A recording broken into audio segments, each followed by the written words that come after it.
साल पहले मुझे तुमसे प्यार था, आज भी है और कल भी रहेगा।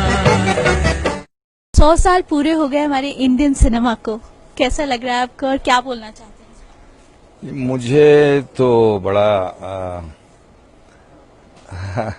आई am fairly indifferent to 100-year celebration, but मैं क्या कहूँ, लोगों ने बहुत कुछ कह रखा है। मैं तो छोटा मोटा कलाकार हूँ, थिएटर वेटर करता हूँ।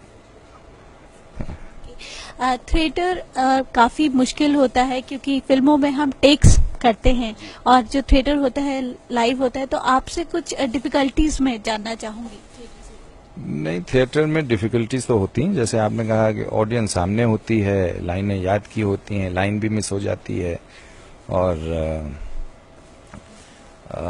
रिहर्सल के वक्त कुछ होता है, जब लाइव ऑडियंस सामने होती है तो कुछ होता है, कोई म्यूजिक की, कोई बैकग्राउंड की, कोई साउंड की, कोई रिकॉर्डिंग की आपको सुविधा नहीं होती है। आपके और ऑडियंस के डायरेक्ट बीच में एक कम्युनिकेशन होता है। उस कम्युनिकेशन को जाहिर है ज़रा सख्त होता है वो कम्युनिकेशन, क्योंकि आपको, जैसे आपने कहा, टेक रीटेक इसके कोई मौका नहीं होता। तो it's a difficult art, it's a different art, it's a different form of entertainment, but I do not know cinema, so I am sure that cinema में भी और किस्म की दुश्वारियाँ और किस्म की मुश्किलें होती होंगी, which I am really not aware of. Dada Phalke साहब जी पर एक बहुत ही वंडरफुल प्ले हुआ है अभी। मैं उनकी तरफ से कुछ, मैं चाहती हूँ उनके बारे में कुछ चंद शब्द। देखिए, क्या बताऊं मैं दादा साहब के बारे में। वो एक अजूबा इंसान थे, एक गरीब आदमी था जिसने एक ख्वाब देखा और उस ख्वाब को पूरा करने में पूरी जिंदगी लगा दी। तो और ऐसी एक छोटी सी इंडस्ट्री इस्टेब्लिश की उस वक्त, जो आज 20,000 करोड़ से ज्यादा की इंडस्ट्री बन गई है। तो जाहिर है बड़ा काम किया। तो एक ख्वाब तो सभी देखते हैं, लेकिन जिसके पास वेविदॉल ना हो, पैसा ना हो, वो इतना बड़ा काम कर ले बगैर ट्रेनिंग के, बगैर कुछ जाने, एक हफ्ते में इंग्लैंड से सीख के और इतनी बड़ी इंडस्ट्री इस्टेब्लिश कर ले, 100 से ज़्यादा फिल्में बना ले अपनी ज़िंदगी में। तो जाहिर है it was a fantastic achievement for a man like that. Theatre भी काफी सदियों से चला आ रहा है, तो अब के थिएटर्स में और पहले के थिएटर्स में क्या डिफरेंस आपको? देखिए, theatre, cinema, television, these are all forms of entertainment.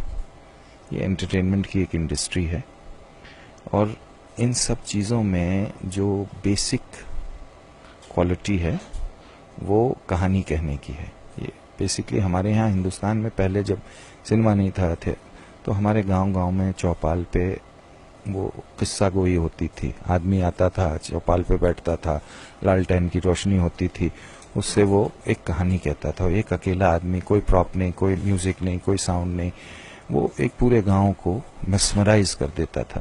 तो क्या थी उस वक्त बात? कहानी अच्छी, कहानी कहने वाला अच्छा। तो मैं अंग्रेजी में अपने एक्टर्स को समझाता हूँ कि successful entertainment is a story well told, a good story well told. उस जमाने में भी वही था, इसी जमाने में भी यही है।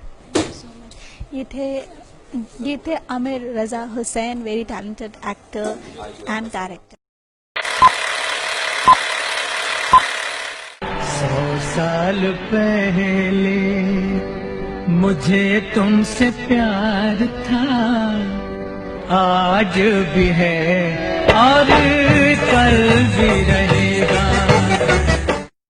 हाय, दिस इज रूपल और 100 साल हो गए हमारी इंडियन सिनेमा को, और इस समय मेरे सामने वेरी टैलेंटेड नंदिता दास है। तो आइए इनसे बातचीत करते हैं। हम 100 साल हो गए इंडियन सिनेमा को, क्या बोलना चाहते हैं? 100 साल हो गए, कई फिल्में बनी है। हम वैसे भी दुनिया भर में सबसे ज्यादा हमारी प्रोडक्शन है, तकरीबन 1000 फिल्में हम बनाते हैं। और ये सिर्फ हिंदी सिनेमा नहीं है, हम लोग कई बार भूल जाते हैं कि अलग अलग भाषाओं में फिल्में बनती है और बहुत बड़ी इंडस्ट्री साउथ में है, बंगाल में है, अलग अलग जगहों में है। So I think it is definitely a proud moment, but साथ में हमें ये भी रिफ्लेक्ट करना पड़ेगा कि क्या हम उतने फियरलेस हैं अपनी कहानियों को कहने में, या हम हमेशा डर जाते हैं कि भाई ये फिल्म कैसे चलेगी, इसमें कितना पैसा मिलेगा। क्योंकि जब तक हम अलग अलग कहानियां नहीं बनाएंगे, जब तक हम लोगों के सामने अलग अलग कहानियां नहीं लाएंगे, तब तक हम लोगों का पूरी तरह से सिर्फ मनोरंजन नहीं है फिल्मों का मकसद। कई ऐसी चीजें, एंगेजिंग जरूर होना चाहिए, सीरियस फिल्म मतलब बोरिंग फिल्म नहीं होती। तो मेरे ख्याल से हम और भी ज्यादा अपनी बाउंड्रीज को पुश करके अलग अलग फिल्में बना सकते हैं, जो अभी भी हम थोड़ा सा डर के बना रहे हैं। फिल्मों की हमने बात करी और फिल्मों में ऑडियंस को तो बहुत मजा आता है मूवी देखने में, लेकिन फिल्म मेकर एक्टर्स को काफी दिक्कतों का सामना करना पड़ता है। तो आपका एक्सपीरियंस में चाहती हूँ आप शेयर करेंगे किन किन दिक्कतों का आपने भी सामना? देखिए, फिल्म एक चैलेंजिंग एक्सपीरियंस तो है। लोग पर्दे पे देखते हैं, हम भी क्रिटिसाइज करते हैं ये फिल्म अच्छी नहीं है, बुरी है, जो भी है, लेकिन फिल्म अपने आप में बनाना एक काफी मुश्किल प्रोसेस है। इसमें कई लोग मिलके एक फिल्म बनाते हैं। एक्टर्स तो एक्चुअली उसका एक बहुत छोटा हिस्सा है। हम एक्टर्स को पर्दे पे देखते हैं, इसलिए एक्टर्स की जरा ज्यादा वो मतलब एक इंटरेस्ट होता है, बट एक्चुअली एक्टर्स एक्ट्रेसेस बहुत ही छोटे समय के लिए फिल्म का हिस्सा होते हैं। चैलेंजेस यही होते हैं, खासतौर पे जिस तरह की फिल्में मैंने की है, मैंने इंडिया की 10 भाषाओं में फिल्में की हैं और अलग अलग देश के अलग अलग हिस्सों में की हैं। और जो चैलेंज है वही उसका मजा है कि छोटे छोटे गांवों में जाके शूट करना होता है, अलग अलग भाषाओं में करना होता है, मुश्किल भी लगता है। मुझे याद है जैसे बवंडर में 2-2 घड़े सर पे लेकर, एक घड़ा हाथ में लेकर, 3 घड़ों के साथ उन रेगिस्तान में रेत पे चलना आसान नहीं है। तो हर फिल्म में कुछ कुछ चैलेंजेस होते हैं, लेकिन उसी से इंसान सीखता भी है, उसी से हम ग्रो भी करते हैं, हमें और लोगों की बारे में सच्चाई भी जानने को मिलती है। वरना हम सोचते हैं हमारी जो जिंदगी है वही एक जिंदगी है, और वो ऐसा नहीं है। आप बहुत लोकली इंस्पायर है, आप किसको मानती है कि आप इनसे इंस्पायर हैं? बहुत लोग हैं जो मेरे इंस्पिरेशन, जिन्होंने मुझे इंस्पायर किया है। सिर्फ एक्टिंग फील्ड में नहीं, मेरी दिलचस्पी कई और चीजों में भी है, और ऐसे कई लोग जिनको आप ऑर्डिनरी लोग कह सकते हैं, लेकिन वो काफी एक्स्ट्राऑर्डिनरी हैं। और सबसे ज्यादा जो कैरेक्टर मुझे मतलब इंटरेस्ट करता है वो है कि अगर एक इंटेग्रिटी हो, एक सच्ची में कन्विक्शन हो किसी चीज में, और जो लोग कॉम्प्रोमाइज नहीं करते, जो लोग करेजियस होते हैं, जो लोग अपने मन की बात सुन के अपने ड्रीम्स को पूरा करने की कोशिश करते हैं, और वो ऐसे ड्रीम्स करते हैं जो सिर्फ उनके अपने बारे में नहीं होता है, लेकिन एक बेहतर समाज को बनाने में अपनी एक छोटी सी कोशिश होती है। और इस तरह के लोगों से मैं बहुत मिली हूँ। आई बीन वेरी फॉर्चुनेट कि मेरे ह्यूमन राइट्स वर्क के तहत मैं कई ऐसे सोशल वर्कर्स से, स्टोरी टेलर्स हैं जो बच्चों को स्टोरीज सुनाते हैं, ऐसे लॉयर्स हैं जो दिन रात अंडर प्रिविलेज लोगों के लिए काम करते हैं। तो आई बीन वेरी फॉर्चुनेट कि मुझे बहुत सारे ऐसे लोग मिले जिन्होंने मुझे इंस्पायर किया है।